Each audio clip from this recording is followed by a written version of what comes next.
since the 11th of September event, in many occasions I always come forth with a defense of Islam. Islam, like any other major tradition. I think the very praising Allah means love, infinite love, compassion, like that. I understand Islam, they usually carry rosary, all 99 beads, different name of Allah, or refer compassion, or these positive things, Dalai Lama. I wanted to know the best of the life of one who holds today an undisputed sway over the hearts of millions of mankind. I became more than ever convinced that it was not the sword that won a place for Islam in those days in the scheme of life.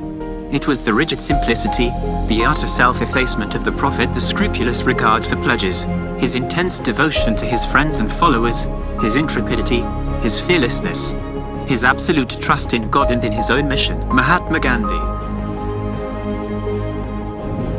It was the first religion that preached and practiced democracy, for in the mosque, when the call for prayer is sounded and worshippers are gathered together, the democracy of Islam is embodied 5 times a day when the peasant and king kneel side by side and proclaim, God alone is great. Sarojini Naidu. The legislation of Quran will spread all over the world, because it agrees with the mind, logic and wisdom. Leo Tolstoy. Islam is a religion of success.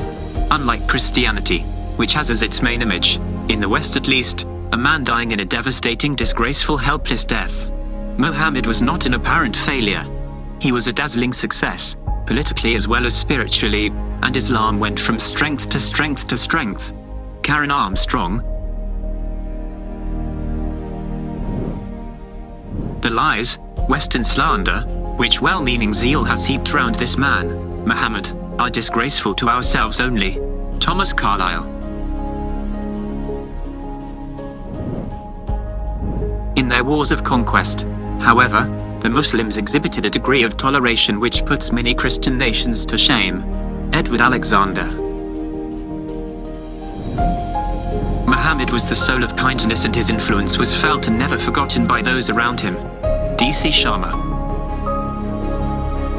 Islam brings hope and comfort to millions of people in my country, and to more than 1 billion people worldwide. Ramadan is also an occasion to remember that Islam gave birth to a rich civilization of learning that has benefited mankind. George Walker Bush.